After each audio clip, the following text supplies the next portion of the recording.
ولا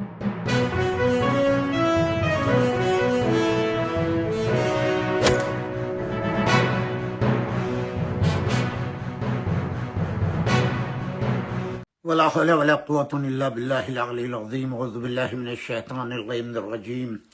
بسم الله الرحمن الرحيم. الحمد لله الذي هدانا لهذا وما كنا لنهتدي لولا أن هدانا الله لقد جاءت رسل ربنا بالحق والصلاة والسلام على رسول الثقلين محبوب رب المغربين والمشرقين جد الحسن والحسين بالقاسم محمد. اللهم صل على محمد وآل محمد والطيبين الطاهرين المعصومين ولعنة الله على أعدائهم أجمعين. أما بعد، فقال امام علی بن الحسین علیہ الصلاۃ والسلام: خالق لا نظیر له وواحد لا ندل له وماجد لا ضد له وصمد لا كفو له وإلہ لا ثاني معه وفاطر لا شریک له ورازق لا معین له.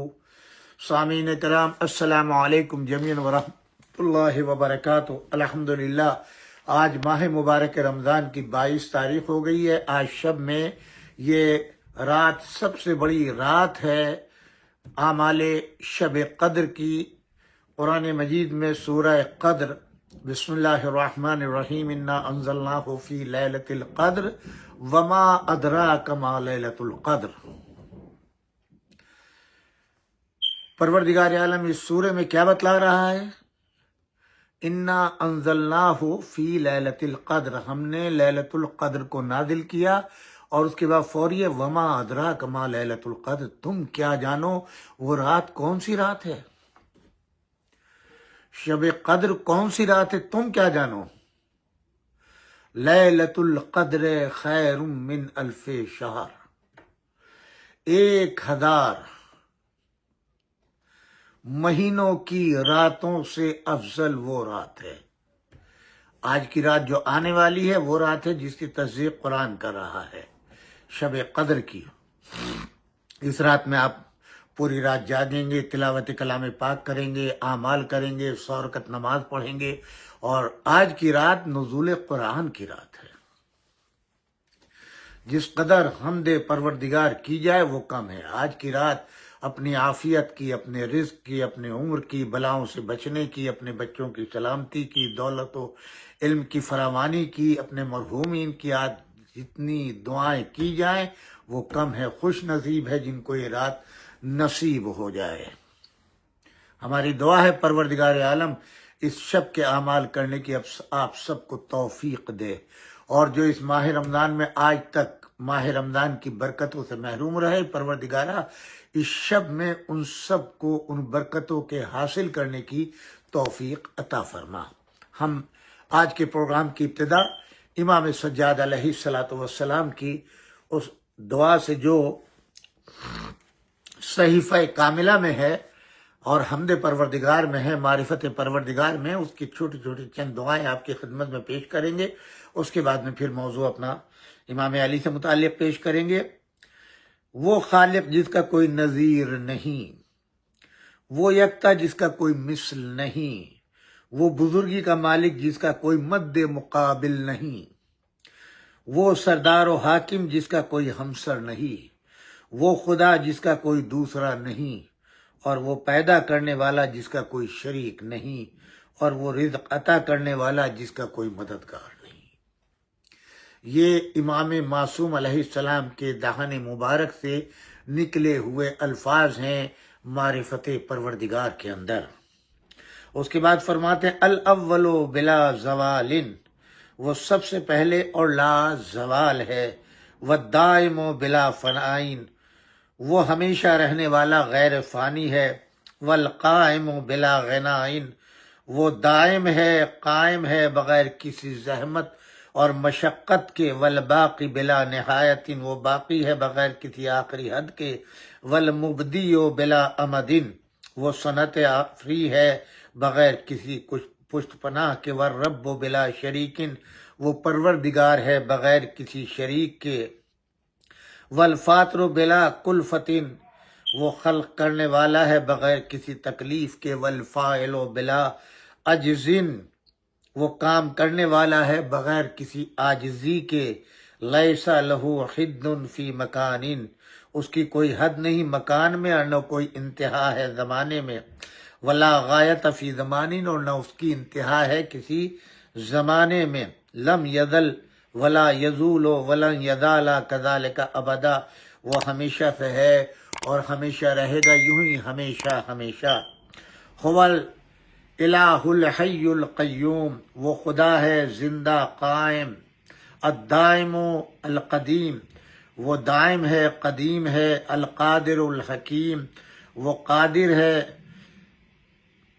العلیم القاہر، اور علم و حکمت کا مالک ہے، الحلیم، زبردست حلیم ہے، المانع لما یشاء، جس چیز کو چاہے، والفعال لما یرید، روکنے والا جس کام کو چاہے کرنے والا، لہ الخلق والامر، اس کے لیے خلق اور اس کے لیے حکم ہے، والارض جمیعا قبضتہ یوم القیامہ، تمام زمین اس کے قبضہ قدرت میں ہے، والسماوات مطویات بیمینہ، اور آسمان بھی اس کے دست تصرف میں لپٹے ہوئے ہیں، سبحانہ تعالی عما یشرکون، پاک ہے وہ خدا اور بلند ہے ان خیالات سے جو مشرکین نے قائم کیے۔ آپ دنیا کو وحدانیت کے معنی بتلا رہے ہیں اور اپنے نفس پر اعتماد اور اپنے زمین کی نگرانی کا درس دے رہے ہیں، اور انسانی عقلوں کو اس کی گہری نیند سے بیدار کر رہے ہیں، اور انہیں فلاح حقیقی کے ایک بڑے اصول پر متنبع کر رہے ہیں۔ وہ بڑا رکن جس پر اس کی زندگی کی عمارت قائم ہے، اس کے لیے آپ بلند ترین مثال اپنے خالق کی پیش کریں، کیونکہ وہ خلقت اور ایجادات میں تنہا اور مستقل ہے۔ امام زین العابدین علیہ السلام جو پہلی صدی ہجری میں پیدا ہوئے ہیں، حریت اور عزت و استقلال کی آواز بلند کرتے ہیں تاکہ اسے 14ویں صدی اس کے بعد کے تمام لوگ سنیں اور مادیت اور طبیعت کی زنجیروں کو اتار کر پھینک دیں۔ بہت سی جماعتیں مسلمانوں میں ایک شرمناک خیال اور کمزور مسلک پر متفق ہو گئی ہیں، اور وہ یہ ہے کہ انسان اپنے اقوال و افعال میں مجبور ہے، اور خیر و شر تمام جرائم اس کے ہاتھوں زبردستی خدا کی جانب سے کرائے جاتے ہیں۔ وہ اس کے لیے بہت کمزور دلائل پیش کرتے ہیں، ان پر بدبختی اس طرح غالب ہوئی ہے کہ خدا کی ذات کی طرف جبر و قہر کی نسبت کو گوارا کر لیا ہے۔ یہ لوگ چاہتے ہیں کہ اس تعلیم کے سائے میں جرائم کا ارتکاب کریں، اس کی ذمہ داری خدا پر عائد کر دیں۔ یہ ایسا مذہب ہے جو زمین کو فساد سے لبریز کرنے کا سبب ہے، جو انتظام عالم کو برباد کر دینے کا ذریعہ ہے، ظاہر ہے۔ اور اس کی بہترین مثال امام جعفر صادق علیہ السلام درس دے رہے تھے، اس موقع کے اوپر جو ہے ابو حنیفہ آپ کے شاگردوں میں تھے، مشہور واقعہ ہے جو آپ برابر سنتے رہتے ہیں، مگر یہ کہ سنتے سنتے جو ہے ذہنوں سے نکل جاتا ہے۔ ہم آپ کو یاد دلا دیں، جناب امام جعفر صادق علیہ السلام ہر روز درس فرماتے تھے مدینے میں، اور اس میں امام ابو حنیفہ جو امام اعظم کہلاتے ہیں برادران اہل سنت میں، جن کو ہارون رشید نے امام اعظم کا لقب دیا، اور یہ بھی آپ یاد رکھیے گا خود ان کی کوئی کتاب نہیں ہے فقہ کی، ان کے شاگرد امام ابو یوسف جو ان کے شاگرد خاص تھے، انہوں نے کتاب لکھی ہے، اس کی نسبت جو ہے امام ابو حنیفہ کی طرف ہے۔ جب کوئی مفتی فتویٰ لکھتا ہے تو وہ باقاعدہ فقہ امام ابو حنیفہ کہتا ہے، مگر نام لکھتا ہے امام ابو یوسف کا۔ امام ابو یوسف کی قبر امام موسیٰ کاظم علیہ السلام کے روضے کے پاس ہے، اور ان کی مسجد بھی ہے، مسجد امام ابو یوسف کے ساتھ ہم لوگ برابر وہاں جب جاتے ہیں تو دیکھتے ہیں، دیوار کے ساتھ ملا ہوا ان کا مقبرہ ہے۔ بہرحال تو ایک روز یہ درس میں شریک تھے، اور جناب بہلول دانا بھی تھے، ہزاروں شاگرد ہوا کرتے تھے، تو یہ وہاں سے اٹھنے کے بعد پھر اپنا ایک درس الگ دیتے تھے، اور وہاں انہوں نے 3 باتوں کا ذکر کیا کہ آج امام جعفر صادق علیہ السلام نے 3 باتیں فرمائی ہیں، مگر میں ان باتوں سے اتفاق نہیں کرتا۔ وہ کیا باتیں ہیں؟ کہ پہلی چیز تو یہ ہے کہ امام جعفر صادق علیہ السلام نے فرمایا کہ شیطان جو ہے وہ آگ میں جلے گا، اور شیطان پیدا ہوا ہے آگ سے، تو آگ کو کیسے جلائے گی؟ جب شیطان بھی آگ سے پیدا ہوا ہے اور جہنم میں بھی آگ ہوگی تو آگ کو کیسے جلائے گی؟ اچھا صاحب، دوسری بات آپ نے فرمائی ہے وہ یہ کہ قیامت کے دن خدا دکھائی نہیں دے گا۔ بھئی بتاؤ، اپنے شاگردوں کو پوچھیں، کوئی چیز موجود ہو اور دکھائی نہ دے، یہ کیسے ہو سکتا ہے؟ تو اگر خدا موجود ہے تو وہ ضرور دکھائی دے گا، اب نہیں دکھائی دے گا، قیامت میں دکھائی دے گا۔ اچھا صاحب، امام نے فرمایا ہے، میں نہیں مانتا، عقل میں میری نہیں آتی ہے۔ اچھا، تیسری بات یہ ہے کہ امام نے فرمایا کہ اللہ نے انسان کو پیدا کر کے خود مختار بنا دیا ہے، خود فاعل مختار ہے، حالانکہ ایسا نہیں ہے، انسان کو اللہ نے مجبور پیدا کیا ہے۔ اور اب میں تمہیں پڑھا رہا ہوں، اللہ کا حکم ہے، پڑھا رہا ہوں، اللہ کے حکم سے پڑھا رہا ہوں، اللہ کی مرضی کے بغیر بندہ کچھ نہیں کرتا۔ امام جعفر صادق علیہ السلام نے فرمایا ہے، میں اس کو تسلیم نہیں کرتا۔ وہیں دروازے کے پاس جناب بہلول دانا کھڑے ہوئے تھے، وہاں ایک ڈھیلا پڑا تھا مٹی کا، اور وہ انہوں نے اٹھا لیا۔ وہ سمجھ گئے کہ یہ کیا عبادت کرنے والے ہیں، لہذا جیسے ہی درس ختم ہوا انہوں نے تیزی کے ساتھ نشانہ سادھا اور اس پتھر، وہ مٹی کے ڈھیلے کو ابو حنیفہ کے ماتھے پہ مار دیا۔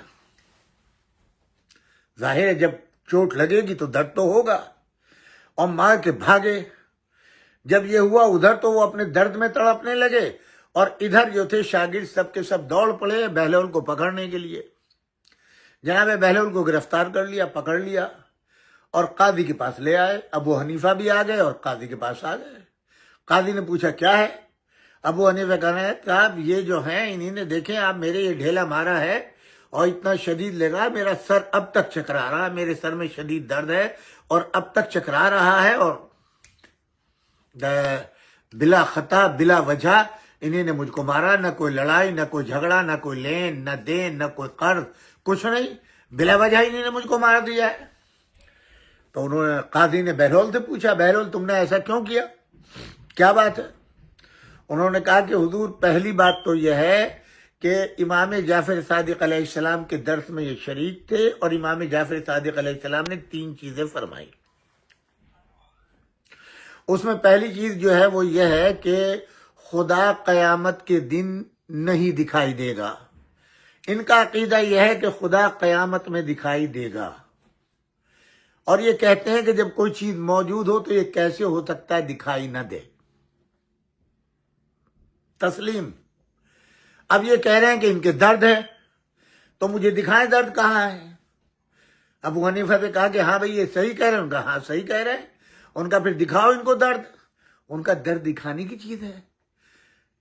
بہلول نے کہا اگر درد دکھانے کی چیز نہیں اور درد موجود ہے تو ایسے ہی خدا بھی دکھانے کی چیز نہیں ہے، خدا بھی دکھائی نہیں دے گا۔ جیسے درد نہیں دکھائی دیتا مگر درد ہے، ویسے ہی خدا بھی نہیں دکھائی دے گا مگر خدا ہے۔ دوسرے جناب بہلول نے کہا کہ صاحب امام جعفر صادق علیہ السلام نے فرمایا کہ قیامت کے دن شیطان آگ میں جلایا جائے گا۔ یہ کہتے ہیں کہ میں نہیں مانتا، اس لیے نہیں مانتا کہ شیطان کو اللہ نے آگ سے پیدا کیا ہے، اور جب آگ سے پیدا کیا ہے تو آگ کو کیسے جلائے گی؟ حضور میں نے جو ڈھیلا مارا ہے وہ مٹی کا مارا ہے، اور ان کو بھی اللہ نے مٹی سے پیدا کیا، تو پھر مٹی کو مٹی نے تکلیف کیسے پہنچا دی؟ جیسے شیطان آگ میں نہیں جلے گا کیونکہ آگ کو نہیں جلا سکتی ہے، تو ویسے مٹی بھی مٹی کو تکلیف نہیں پہنچا سکتی ہے۔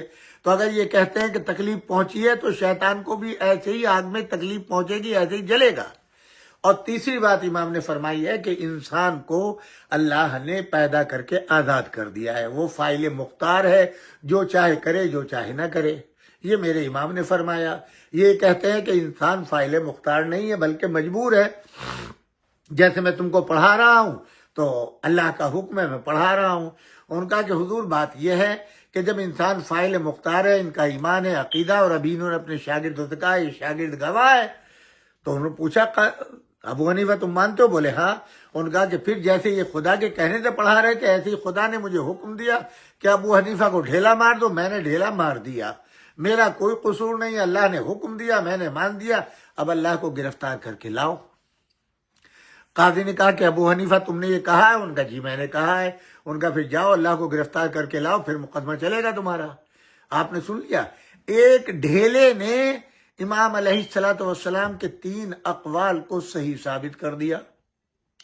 ابو حنیفہ شرمندہ ہو گئے اپنی مقام کے اوپر۔ تو یہ چیز ہے، امام علیہ الصلوۃ والسلام اسی چیز کو بیان کر رہے ہیں کہ جو لوگ یہ عقیدہ رکھتے ہیں اور اس طرح کی کہ انسان فاعل مختار نہیں، یہ اللہ پر ڈال رہے ہیں۔ یہ ہر گناہ، ہر ظلم، ہر ستم اللہ کی طرف نسبت کرتے یہ ہیں، نسبت اللہ کی طرف دیتے ہیں، حالانکہ ایسا نہیں ہے۔ کسی گناہ کی نسبت دینا خود گناہ ہے، کسی ظلم کی نسبت، اللہ ان تمام چیزوں سے مبرہ ہے۔ وہ کسی پر ظلم نہیں کرتا، وہ کسی کو مجبور نہیں کرتا۔ اگر وہ مجبور کرتا تو پھر قیامت کے دن حساب کیسا؟ اگر اللہ نے انسان کو فاعل مختار نہیں بنایا، مجبور بنایا ہے، تو اب جتنے کام ہیں اللہ کے حکم سے ہو رہے ہیں، اور جب اللہ کے حکم سے ہو رہے ہیں اور اللہ ہی یہ سارے کام کرا آ رہا ہے، بندہ ظلم کرے، گناہ کرے، غصب کرے، جو چاہے کرے، تو پھر قیامت کے دن ان کو سزا کاہے کی دے گا؟ انصاف کاہے کا دے گا؟ جو لوگ ظلم کے اوپر صبر کر رہے ہیں، اپنے حق کے غصب ہونے پہ صبر کر رہے ہیں، تو پھر ان کو جو ہے جزا کاہے کی؟ اس کے معنی ہے کہ اللہ نے فاعل مختار بنایا ہے انسان کو، اس میں اللہ کا کوئی دوش دینا جو ہے خود گناہ ہے، تو حساب وہ لے گا اس کے کیے کا۔ امام علیہ الصلوۃ والسلام انہی بنیاد ملحدانہ خیالات کی بنیادوں کو آپ نے ملیا میٹ کیا ہے۔ کل البریہ معترفۃ بانک غیر ظالم لمن عاقبت، تمام کائنات اس بات کی معترف ہے کہ تو جس کو سزا دے اس پر ظلم نہیں کرتا۔ وشاہدۃ بانک متفضل علی من عافیت، اور گواہ ہے اس بات کی کہ جس کو تم معاف کر دے وہ تیرا احسان ہے۔ وَكُلٌّ مُقِرٌّ عَلَى نَفْسِهِ بِالتَّقْصِيرِ أَمَّا اسْتَوْجَبْتَ، اور ہر شخص اقرار کرے گا اپنے نفس کی کوتاہی کا ان کے فرائض کے ادا کرنے میں جو تو نے عائد کیے ہیں، جو تو نے واجب کیے ہیں۔ فَلَوْلَا أَنَّ الشَّيْطَانَ يَقْتَدِعُهُمْ أَن طَاعَتِكَ مَعَ عَصَاكَ عَاصٍ، اگر شیطان انہیں فریب نہ دیتا تو تیری اطاعت سے کوئی تیری نافرمانی نہ کرتا۔ وَلَوْلَا أَنَّهُ صَوَّرَ لَهُمُ الْبَاطِلَ فِي مِثَالِ الْحَقِّ مَا ضَلَّ عَن طَرِيقِكَ ضَالُّونَ، اور اگر باطل کو ان کے سامنے حق کے لباس میں پیش نہ کرتا تو تیرے راستے سے کوئی بھی بشر گمراہ نہ ہوتا۔ فَتَبَارَكْتَ أَن تُوصَفَ إِلَّا بِالْإِحْسَانِ، تو مبارک ہے اس بات میں کہ تیری توصیف احسان کے ساتھ ہی ہو سکتی ہے۔ وَكَرَمْتَ أَن يُخَافَ مِنْكَ إِلَّا الْعَدْلُ، اور بزرگ ہے تو اس امر سے کہ تجھ سے اندیشہ ہو عدالت کے خلاف طریقے کا۔ لا يخشى جورك على من عصاك، تجھ سے ظلم و جور کا اندیشہ نہیں ہو سکتا۔ ولا يخاف اغفالك ثواب من ارضاك، اس شخص پر جو تیری، اور ظلم و جور کا اندیشہ نہیں ہو سکتا اس شخص پر جو تیری نافرمانی کرے، اور تجھ سے حق تلفی کا خوف نہیں ہو سکتا اس شخص کے بارے میں جو تیری اطاعت کرے۔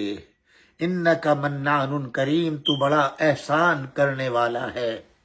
یا من لا تنقضی عجائب عظمتہ جبنا عن الالحاد فی عظمتک، اے وہ جس کی عظمت کے عجائب ختم ہونے والے نہیں۔ وَيَا مَن لَا تَنْتَهِي مُدَّةُ الْمُلْكِ آتَقُ رِقَابَنَا مِن نِقَمَتِكَ، ہم کو ملحدانہ خیالات سے اپنی عظمت کے پردوں میں چھپا کر بچا لے۔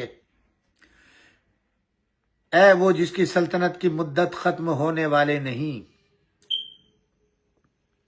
وَيَا مَن لَا تَفْنَا خَزَائِنُ رحمت جعل لنا نصیبا من رحمتک، اپنی رحمت میں ہمارا بھی حصہ قرار دے، اے وہ جس کے نظارے کی آنکھوں کو تاب نہیں۔ وَيَا مَن تَنْقَطِعُ دُونَ رُؤْيَتِ الْأَبْصَارِ أَدْنَنَا مِنْ قُرْبِكَ، اپنی بارگاہ سے ہم کو قریب کر لے۔ وَيَا مَن تَصْغُرُ عِنْدَ خطرہل اختار، اے وہ جس کی عظمت کے سامنے تمام عظمتیں پست ہیں، ویا کرمنا علیک ویا من تظہر عنده بواطن الاخبار لا تفضحنا لدیک، ہمیں عزت عطا کر اے وہ جس کے سامنے باطی راز کی خبریں بھی ظاہر ہیں اور اپنے سامنے ہم کو رسوا نہ کرنا۔ یہ وہ دعا تھی جو میں نے آپ کی خدمت میں پیش کی امام علی ابن الحسین علیہ السلام کی، اور اسی سے اندازہ لگائے کہ پروردگار عالم کی کن عظمتوں کا اقرار امام فرما رہے ہیں۔ اور ہم اگر کوئی گناہ سرزد ہم سے ہوتا ہے، کوئی غلطی ہوتی ہے، کوئی ظلم ہم کرتے ہیں، کسی کا حق غصب کرتے ہیں، کسی کو محروم کرتے ہیں، کسی کے ساتھ زیادتی کرتے ہیں، اس کے ذمہ دار ہمیں۔ اسی لیے امام فرما رہے ہیں پروردگارہ ہم ہر وقت تیرے احسان کو یاد کریں، یہ انسان ہر وقت تیرے انسان کو یاد کرنا چاہیے کہ تو احسان کرنے والا ہے، تو فضل کرنے والا ہے، تو کرم کرنے والا ہے، تو کسی پر ظلم نہیں کرتا، تو کسی پر زیادتی نہیں کرتا، کسی کے ساتھ کسی نفس کے اوپر تو جو ہے وہ ظلم و زیادتی کا مرتکب نہیں ہوتا۔ تیرے احسانات ہی احسان ہے، تو بندوں کو معاف کرنے والا ہے، تو بندوں کے اوپر نعمتیں اور رحمتیں نازل کرنے والا ہے، ان کے اوپر اپنی برکتیں نازل کرنے والا ہے۔ تجھ سے تو یہ نسبت دینا بھی گناہ عظیم ہے۔ اب آپ بتائیں، یہ ہمارے چوتھے امام ہیں، یہ تعلیمات ہمارے لیے ہیں، ہماری قوم کے لیے ہے، اور جس پر ہم کو کافر کہا جاتا ہے۔ وہ لوگ جو اللہ کے بارے میں غلط نظریات، باطل خیالات رکھتے ہیں، باطل عقائد رکھتے ہیں، یہ ان کی دین ہے ہمیں، اور ہم جن امام کو فالو کرتے ہیں وہ اب دیکھیں کہ ہم لوگوں کا عقیدہ کس قدر مضبوط ہے اپنے آئمہ کے اوپر۔ جب ہمارے آئمہ کا یہ حال ہے تو آپ سوچیں انہوں نے کیسی تربیت کی اپنی قوم کی، اللہ کی وحدانیت کے بارے میں، اللہ کے عقیدے کے بارے میں، اللہ کی مالکیت کے بارے میں، اللہ کی حقانیت کے بارے میں۔ تو ہمارے بارے میں تو شبہ کیا ہی نہیں جا سکتا، اس لیے کہ صاحبان عصمت جو ہیں انہوں نے ہماری تربیت کی ہے اور اپنی مثالیں چھوڑی ہیں۔ کوئی ہو سکتا ہے کہ جو ان اہل بیت کا چاہنے والا اور ماننے والا اور ان کی تعلیمات پر عمل کرنے والا اللہ کے بارے میں غلط نظریات رکھے؟ یہ اور ہوں گے جن کے پاس معصوموں کا کوئی ورثہ نہیں۔ ہمارے پاس تو ائمہ علیہم السلام کی وراثت ہے کہ جو ان کے عقائد تھے، جو ان کی تعلیمات تھی، اور جو کچھ انہوں نے حاصل کیا تھا اپنے جد حضرت محمد مصطفیٰ صلی اللہ علیہ وآلہ وسلم سے، جہاں گمراہی کا شائبہ نہیں ہے۔ اب میں اپنی منزل کی طرف آتا ہوں۔ امام علی ابن ابی طالب علیہ السلام، ظاہر جتنے ماہ رمضان المبارک کے فیض و برکات ہیں وہ سب نسبت ہے یا امام زین العابدین علیہ السلام کی طرف یا امام علی ابن ابی طالب علیہ السلام کی طرف۔ میں نے کل عرض کیا تھا آپ کی، اور پرسوں آپ کی خدمت میں مولانا عبید اللہ امرتسری نے جو ارجح المطالب کتاب لکھی ہے، ان کو کن کن مشکلات کا سامنا کرنا پڑا، کن کن زحمات کا سامنا پڑا، کہاں کہاں کی خاک چھانی، تب جا کے امام علی ابن ابی طالب علیہ السلام کی انہوں نے سوانح عمری جو ہے وہ کسی حد تک ترتیب دی ہے۔ اور وہ کہتے ہیں کہ یہ کام میں نے کسی لالچ کے لیے نہیں، مصنف بننے کے لیے ہی نہیں، میں نے درہم و دینار کے لیے نہیں، بلکہ صرف دو ہی غرض کہ ایک تو پروردگار عالم میرا اللہ مجھے میرے گناہوں کو معاف کر دے، وہ مجھ سے راضی ہو جائے، اور میں علی اور آل علی اور اہل بیت کو اپنا شفیع بناؤں کہ قیامت کے دن وہ میری شفاعت کر سکے۔ آپ دیکھیں نا، میں نے شاید کسی موقع پر نقل کیا تھا کہ امام علی علیہ السلام بیمار ہیں، حضور کے پاس آ کر کے فرماتے ہیں کہ یا رسول اللہ میری طبیعت ناساز ہے، میرے حق میں دعا فرما دیں۔ حضور نے کیا فرمایا؟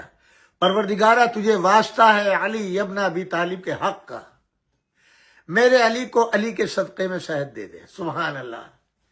وہ نبی جو علی کی صحت کے لیے بھی علی کی ذات کو واسطہ بنا رہا ہے، کیا درد دے رہا ہے ہمیں کہ پروردگار کے نزدیک مولا علی ابن ابی طالب علیہ السلام کی ذات اقدس کتنا قریب ہے کہ پروردگار عالم کے حضور میں ہمارے نبی خاتم النبیین صلی اللہ علیہ وآلہ وسلم بھی اگر علی ابن ابی طالب کی صحت کے لیے دعا فرما رہے ہیں تو وہ بھی واسطہ علی ابن ابی طالب کا دے رہے ہیں۔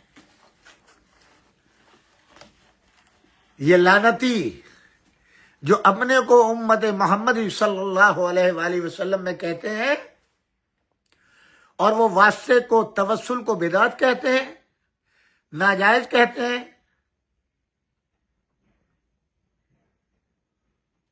نہیں معلوم کہاں سے یہ ان کی تعلیمات ہوئی ہیں، کہاں سے ان کی تربیت ہوئی ہے، اور کن جاہلانہ عقائد کے اوپر انہوں نے اپنی دین کی عمارتوں کو تعمیر کیا ہے، اور آج تک ان فاسد عقائد کے اوپر قائم بھی ہیں اور دوسروں کو امت کو گمراہ بھی کر رہے ہیں۔ میں نے یہ بھی عرض کیا تھا، مولانا نے باقاعدہ یہ لکھا ہے کہ جتنے بھی فضائل انہوں نے امام علی ابن ابی طالب کے لکھے ہیں اس میں کسی بھی شیعہ کتاب کا حوالہ نہیں ہے۔ تمام تر اہل سنت کے بزرگ علماء کا جو انہوں نے لکھا ہے اور وہ کتابوں میں دفن ہو کر کے رہ گئے، ان کو انہوں نے چن چن کے ظاہر کیا ہے۔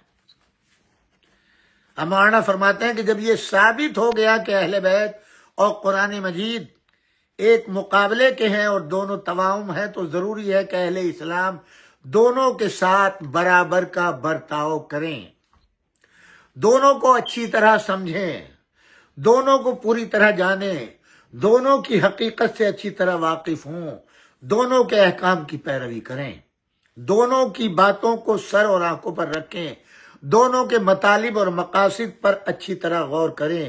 اسی کو حضرت رسول خدا صلی اللہ علیہ وآلہ وسلم نے فرمایا، فَانظُرُوا كَيْفَ تَخْلُفُونَ فِيهِمَا، اب دیکھو تم لوگ میرے بعد ان سے کیسا برتاؤ کرو گے، یعنی قرآن سے بھی اور اہل بیت اطہار علیہ السلام سے بھی برتاؤ میں بھی دونوں کو برابر رکھنا ضروری ہے۔ اگر ایک میں بھی کمی ہوگی تو حضرت رسول کی فرمائش کے خلاف ہو جائے گا۔ اسی وجہ سے قرآن مجید کی سینکڑوں تفسیریں لکھی جا چکی، اور کوئی صدی ایسی نہیں ملتی جس میں تفسیر قرآن کی کچھ نئی کتابیں نہ لکھی گئی ہوں۔ اسی طرح حضرات اہل بیت کے حالات میں بھی سینکڑوں کتابیں لکھی جا چکی، اور کوئی صدی ایسی نہیں مل سکتی جن میں ان حضرات کے حالات بھی نہیں لکھے گئے ہوں۔ اب اگر آپ تقابل کریں گے تو جس صورت سے امت نے بعد وفات پیغمبر صلی اللہ علیہ وآلہ وسلم قرآن کو پسے پش ڈال دیا، ویسے اہل بیت کو پسے پش ڈال دیا۔ جیسے قرآن کی تعلیمات سے اپنے کو محروم کر لیا، ویسے ہی اہل بیت اطہار علیہ السلام کی تعلیمات سے اپنے کو محروم رکھا۔ جیسے قرآن سے کنارہ کش ہو گئے، ویسے ہی اہل بیت اطہار علیہ السلام سے کنارہ کش ہو گئے۔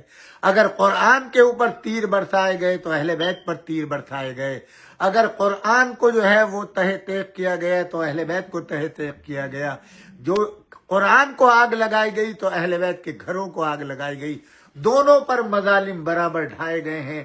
اسی لیے حضور نے فرمایا ہے قیامت کے دن، قرآن کی آیت ہے، بارگاہ الہی میں اللہ کا رسول فریاد کرے گا، پروردگارا میری یہ امت جو تیری کلمہ گو ہے، جو میری رسالت کا کلمہ پڑھتی ہے، انہیں نے قرآن کو میرے بعد چھوڑ دیا، اور قرآن کو چھوڑا ویسے ہی انہوں نے میرے اہل بیت کو چھوڑا۔ میں نے تو دونوں کی وصیت کی تھی، قرآن بھی چھوڑ رہا ہوں، اہل بیت بھی چھوڑ رہا ہوں، دونوں سے تمسک رکھنا۔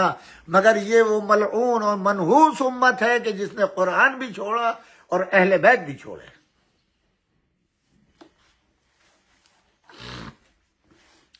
مولانا فرماتے ہیں کہ جناب امیر المومنین علی ابن ابی طالب علیہ السلام کی سوانح عمرے کی نئی سوانح عمرے کی سخت ضرورت ہے۔ ان دنوں میں بھی قرآن مجید کی نئی تفسیریں لکھنے سے اہل اسلام سبکدوش نہیں ہو گئے ہیں، نئی دینی و علمی خدمت کا دروازہ بند ہو گیا ہے۔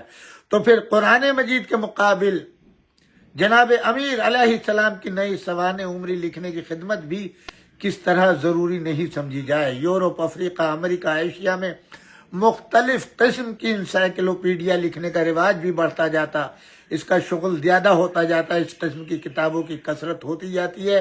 تو ضرورت اور شدید حاجت ہے کہ حضرت امیر المومنین علیہ السلام کے حالات بھی ایک مکمل اور نہایت جامع تحقیقی انسائکلوپیڈیا مرتب کی جائے، کیونکہ بڑے لوگوں کے حالات زندگی سے دوسروں کے دل و دماغ کی روشنی بڑھتی ان کے علوم میں ترقی ہوتی، ان کے اعمال کی اصلاح ہوتی، ان کی رفتار حیات پر جلا ہوتی، ان کے عروج کے اسباب فراہم ہوتے، ان کی انسانیت بہت زیادہ روشن ہو جاتی ہے۔ فاضل معاصر جناب مولانا شبلی نعمانی صاحب نے لکھا ہے، کائنات عالم کا سب سے بڑا مقدم فرض اور سب سے زیادہ مقدس خدمت یہ ہے کہ نفوس انسانی کے اخلاق اور تربیت کی اصلاح و تکمیل کی جائے، یعنی پہلے ہر قسم کے فضائل، اخلاق، زہد، تقوی، عصمت و عفاف، احسان، کرم، حلم، عفو، عزم، ثبات، ایثار، لطف، غیرت اور استغنا کے اصول و فروع نہایت صحیح طریقے سے قائم کی جائے، پھر تمام عالم میں ان کی عملی تعلیم رائج کی جائے۔ اس مقصد کے اصول کا عام طریقہ وعد و پند ہے۔ اس سے زیادہ متمدن طریقہ یہ ہے کہ فن اخلاق میں اعلیٰ درجے کی کتابیں لکھ کر تمام ملک میں پھیلائی جائیں اور لوگوں کو ان کی تعلیم دلائی جائے۔ ایک طریقہ یہ ہے کہ لوگوں سے بجبر محاسن اخلاق کی تعلیم کرائی جائے اور رذائل سے روکے جائیں۔ یہی طریقے ہیں جو ابتدا سے آج تک دنیا میں جاری ہیں، اور آج اس انتہائی ترقی یافتہ دور میں بھی اس سے زیادہ کچھ نہیں کیا جا سکتا، لیکن سب سے زیادہ صحیح، سب سے زیادہ کامل، سب سے زیادہ عملی طریقہ یہ ہے کہ نہ زبان سے کچھ کہا جائے، نہ تحریری نقوش پہ کیا جائے، نہ جبر و زور سے کام لیا جائے، بلکہ فضائل اخلاق کا ایک پیکر مجسم سامنے آ جائے جو خود ہمہ تن آئینہ عمل ہو، جس کی ہر جنبش لب ہزاروں تصنیفات کا کام دے اور جس کا ایک ایک اشارہ عوامر سلطانی بن جائے۔ دنیا میں آج اخلاق کا جو سرمایہ ہے سب انہی نفوس قدسیہ پر کا پرتو ہے، دیگر اسباب صرف ایمان تمدن کے نقش و نگار ہیں۔ لیکن اس وقت تک دنیا جس قدر تاریخ معلوم ہے اس نے اس قسم کے نفوس قدسیہ جو پیش کیے ہیں وہ فضائل اخلاق کی کسی خاص سن کے نمونے تھے۔ مثلا جناب مسیح علیہ السلام کے مکتب درس میں صرف حلم، تحمل، صلح، عفو، قناعت، تواضع کی تعلیم ہوتی تھی، اور حکومت و فرما روائی کے لیے جو فضائل اخلاق درکار ہیں مسیحی تعلیم کی بیان میں ان سطروں کی جگہ سادی ہے۔ حضرت موسیٰ علیہ السلام اور نوح علیہ السلام کے اوراق تعلیم میں عفو عام کے صفحے خالی ہیں۔ اس بنا پر ہر قدم پر نئے رہنما کی ضرورت پیش آئی، اور اس لیے عالم انسانی اپنی تکمیل کے لیے ہمیشہ ایسے جامع کامل کا محتاج رہا جو صاحب شمشیر و نگین بھی ہو اور گوشہ نشین بھی، بادشاہ کشور کشا بھی ہو اور گدا بھی، اور فرما روائے جہاں بھی اور سب گرداں بھی، مفلس قانے بھی ہو اور غنی دریا دل بھی۔ یہ برزخ کامل، یہ ہستی جامع، یہ صحیفہ یزدانی عالم کون کی آخری معراج ہے۔ الیوم اکملت لکم دینکم واتممت علیکم نعمتی۔ یہ جانتے ہیں قرآن کی آیت کس کے بارے میں؟ عالم فانی کی کوئی چیز ابدی نہیں، اس لیے یہ ہستی جامع دنیا میں آ کر ہمیشہ نہیں رہ سکتی۔ اس لیے ضروری ہے کہ اس کے زبان کا ایک ایک لفظ، ایک ایک حرف، اس کے حرکات و سکانات، ایک ایک ادا، اس کے حلیے وجود کے ایک ایک خط و خال کا لے لیا جائے کہ مراحل زندگی میں جہاں ضرورت پیش آئے رہنما کے کام آئے۔ لیکن یہ عجیب اتفاق ہے کہ جس طرح دیگر تمام بانیان مذہب جامعت کبریٰ کے وصف سے خالی تھے، ان کے کارنامہ زندگی کی تصویریں بھی ناتمام لی گئی۔ جناب مسیح کی 33 سالہ زندگی میں سے صرف 3 برس کے حالات معلوم ہیں۔ فارس کے مصلحان دین صرف شاہنامے کے ذریعے سے روشناس ہیں۔ ہندوستان کے پیغمبر افسانوں کے حجام میں گم ہے۔ حضرت موسیٰ علیہ السلام کی نسبت آج کچھ معلوم ہے، اس کا ذریعہ صرف موجودہ تورات ہے جو حضرت موسیٰ کے 300 برس بعد عالم وجود میں آئی۔ یہ قدرت کی طرف سے اشارہ تھا کہ ان کے کارنامے اور رسول تعلیم ابدی نہ تھے۔ اس لیے نقل و روایت کے آئینے میں جس قدر ان کا ناتمام عکس اترا اس سے زیادہ ضروری بھی نہ تھا۔ قدرت خود بصیرت کے اندازہ داں ہے، اور جب جس چیز کی ضرورت ہوتی ہے وہ خود مہیا کر دیتی ہے۔ تمام ارباب مذہب میں سے ہر ایک کو اپنا مذہب اسی قدر عزیز ہے جس قدر دوسرے کو ہے۔ اس لیے اگر بے پردہ یہ سوال کیا جائے کہ دنیا میں کون سی ہستی جس میں جامعیت کبریٰ کا وصف نمایاں تھا، تو ہر طرف سے مختلف صدائیں آئیں گی۔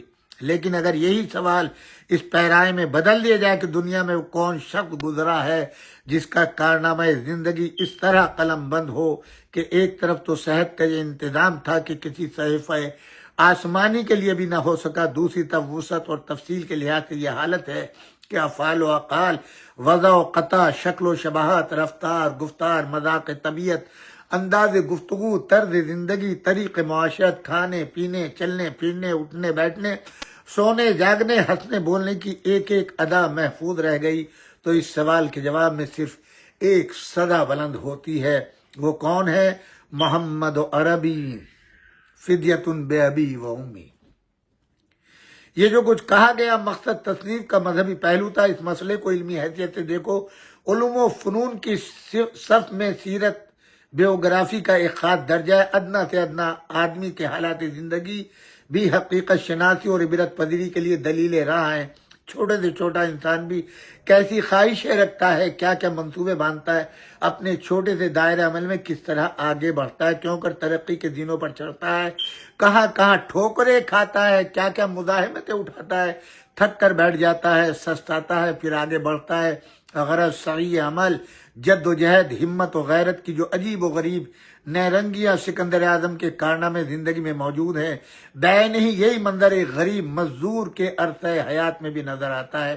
اس بنا پر اگر سیرت اور سوانے کا فن عبرت پذیری اور نتیجہ رسی کی غرض سے درکار ہے، تو شخص کا سوال نظر انداز ہو جاتا، صرف یہ دیکھنا رہ جاتا ہے کہ حالات واقعات جو آتے ہیں وہ کس وسعت، استسقاء و تفصیل کے ساتھ ساتھ ہاتھ آتے ہیں، تاکہ مراحل زندگی کی تمام راہیں ان کے پیچ و خم ایک ایک کر کے نظر کے سامنے آ جائیں۔ لیکن اگر خوش قسمتی سے فرد کامل اور استسقاء واقعات دونوں باتیں جمع ہو جائیں، تو اس سے بڑھ کر اس فن کی کیا خوش قسمتی ہو سکتی ہے۔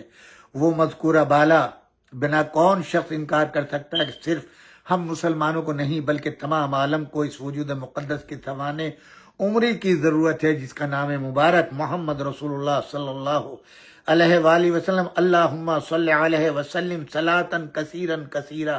یہ ضرورت صرف اسلامی یا مذہبی ضرورت نہیں بلکہ ایک علمی ضرورت ہے، ایک اخلاقی ضرورت ہے، ایک تمدنی ضرورت ہے، اور مختصر یہ ہے کہ مجموعہ ضروریات دینی و دنیاوی ہے۔ یہ ایک چھوٹا سا مقدمہ میں نے جو ہے وہ آپ کی خدمت میں پیش کیا ہے۔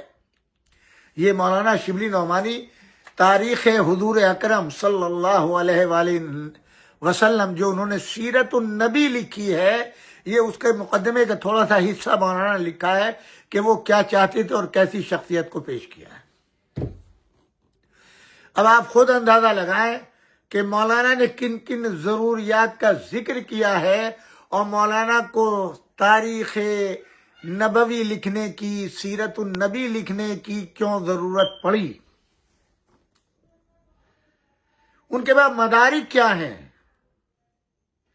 اور اس کے بعد میں آپ کی خدمت میں عرض کروں گا ان ڈنڈیوں کو جو مولانا نے ایک طرف جناب رسول خدا صلی اللہ علیہ وآلہ وسلم کے لیے یہ تمام اقرار ہے، اس کا کچھ حصہ انشاءاللہ کل میں نقل کروں گا آپ کی خدمت میں، اور دوسری طرف انہوں نے اسی تاریخ میں، آپ یہ یاد رکھیں، بغیر مولا کائنات علی ابن ابی طالب کے دین مکمل نہیں ہوتا۔ اکمل تو کی آیت بھی آئی ہے جب تک رسول اللہ صلی اللہ علیہ وآلہ وسلم نے مولا امیر المومنین علی ابن ابی طالب کی ولایت کا اعلان نہیں کر دیا، تب تک کہ دین کے کامل ہونے کی سند نہیں ملی۔ واقع غدیر سے پہلے دین مکمل ہے، اللہ راضی نہیں ہے، مکمل دین علی ولی اللہ کے اوپر مکمل ہوتا ہے، اور جب دین علی ولی اللہ کے اوپر مکمل ہوتا ہے تو اب اس دین سے اللہ بھی راضی ہو جاتا ہے، نعمتیں بھی مکمل ہو جاتی ہیں اور وہ دین بھی مکمل ہو جاتا ہے۔ بغیر علی کی ولایت کے دین مکمل نہیں ہے۔ تو جب دین علی کی ولایت کے بغیر مکمل نہیں ہے تو حضور اکرم صلی اللہ علیہ وآلہ وسلم کی سیرت، آپ کی تاریخ کیسے بغیر علی ابن ابی طالب کے مکمل ہو؟ یہ اللہ کا انتظام تھا کہ مولا علی ابن ابی طالب نے آنکھ کھولی تو رسول اللہ کی آغوش میں پیدا کیا، اپنے گھر خانہ کعبہ میں آنکھ کھلوائی رسول اللہ کی آغوش میں، اور وقت وفات تک رسول اللہ کا اور علی کا ساتھ رہا۔ علی ابن ابی طالب علیہ السلام کی آغوش میں حضور نے آخری سانس لی۔ اور یہ بھی اللہ کا انتظام تھا کہ جس ہستیوں نے، یعنی جناب ابو طالب علیہ السلام اور جناب فاطمہ بنت اسد، جنہی نے تربیت کی ہے 8 سال کی عمر سے رسول اللہ صلی اللہ علیہ وآلہ وسلم کی، اسی آغوش تربیت کے اندر مولا امیر المومنین علی ابن ابی طالب، یعنی بچپن کی جتنی منزلوں کو طے کیا رسول اللہ نے جناب ابو طالب اور جناب فاطمہ بنت اسد کی آغوش میں، علی ابن ابی طالب نے وہ تمام منزلیں طے کیے ہیں رسول اللہ کی آغوش میں۔ اس سے بڑا مقام کیا ملے گا؟ زبان وحی سے رزق لیا، علم اسی نبی سے لیا، ایک لمحے کے لیے بت پرستی کی طرف نہیں گئے۔ ابو طالب اسی علی کے باپ ہیں۔ مسلمانوں آنکھیں کھولو اور لعنت بھیجو ان مولویوں، مبلغوں اور مفتیوں کے اوپر اور محدثوں کے اوپر کہ جنہوں نے یہ مشہور کیا ہے کہ معاذ اللہ جناب ابو طالب کافر تھے۔ وہ تمہارے صف اول کے اصحاب، مہاجر، شجرہ بیت والے، جن کے لیے جنت ان تھے لاکھ درجے، لاکھوں لاکھ درجے، ابو طالب کا ایمان ہے۔ ابو طالب کے پیروں کی خاک بھی وہ نہیں ہے۔ اس امت کے لیے سب سے بڑا لطف، کرم، احسان ابو طالب کا یہ ہے کہ محمد رسول اللہ صلی اللہ علیہ وآلہ وسلم جو اللہ کی امانت جناب عبد المطلب نے ان کے حوالے کی تھی، بعین ہی اسی جو اللہ چاہتا تھا، جیسی تربیت اور جیسی پرورش، بعین ہی اللہ کے امین بن کر کے نبی اکرم صلی اللہ علیہ وآلہ وسلم کو وہ پیار، وہ محبت، وہ تربیت دی ہے کہ جس کی وجہ سے آج تک یہ فیضان ہے۔ اور صرف تربیت ہی نہیں دی، پرورش نہیں کی، اس کے دین کی بھی پرورش کی، اس کے دین کے محافظ بھی اپنے گھر سے دیے۔ آج اگر یہ دین ہمارے پاس ہے تو انہی ابو طالب کی اولاد کی قربانیوں کا نتیجہ ہے۔ کربلا میں پوری اولاد ابو طالب قربان ہوئی۔ اگر کربلا نہ ہوتی تو آج اللہ کا نام لینے والا نہ ہوتا، آج کلمہ اسلام نہ ہوتا، آج نعرہ تکبیر نہ ہوتا، آج رسول اللہ کے رسالت کا اعلان نہ ہوتا، آج ماہ رمضان کے روزے نصیب نہ ہوتے، خانہ کعبہ کا احترام نہ ہوتا۔ انشاءاللہ یہ حصہ کل آپ کی خدمت میں یہی سلسلہ آگے بڑھے گا۔ پروردگار عالم آپ سب کو سلامت رکھے، آپ کے رزق میں خیر و برکت عطا فرمائے، آپ کو کسی کا محتاج نہ رکھے، سوائے در اہل بیت کے کسی غم میں مبتلا نہ کرے سوائے غم اہل بیت کے۔ عزیزان گرامی، جیسا کہ میں نے عرض کیا، ہر روز ہمارے دوست احباب میں کوئی نہ کوئی اسپانسر کرتا ہے۔ آج کا یہ 22 رمضان المبارک یعنی شب 23 ماہ رمضان المبارک جو شب قدر ہے، ہمارے بھائی عزیز دوست جناب سجاد دھینانی جو حیدر بھائی دھینانی کے بیٹے ہیں، بڑے بیٹے ہیں، اللہ ان کو سلامت رکھے، ان کی توفیقات میں اضافہ فرمائے، ان کے مرحومین کے مغفرت فرمائے، دولت علم و ایمان سے ان کو مالا مال فرمائے۔ انہی نے آج اسپانسر کیا ہے اپنی فیملی کے لیے، اپنے مرحومین کے لیے، اپنے بچوں کے لیے۔ آپ سے گزارش ہے ان کے حق میں دعا بھی کریں اور ان کے لیے ایک سورہ فاتحہ پڑھوائیں۔ ان کے مرحومین کے لیے جناب حیدر علی لاہدہ دھینانی اور دھینانی فیملی اور کھاکی فیملی، ان تمام کے مرحومین کے لیے۔ دوسرا میرے لیے بھی ایک افسوسناک خبر ہے کہ میرے ماموں لاہور میں گزشتہ دوشنبے کو انتقال فرما گئے، سید دلاور حسین کاظمی ابن سید بندے حسن کاظمی۔ مجھے آج ہی اطلاع ملی ہے، ان کے لیے بھی آپ سب سے گزارش ہے ایک سورہ فاتحہ، میرے والدین کے لیے، مولانا سید تلمیذ الحسن رضوی کے لیے، اور آپ سب کے مرحومین کے لیے سورۃ الفاتحہ۔ والسلام علیکم جمیعاً ورحمۃ اللہ وبرکاتہ۔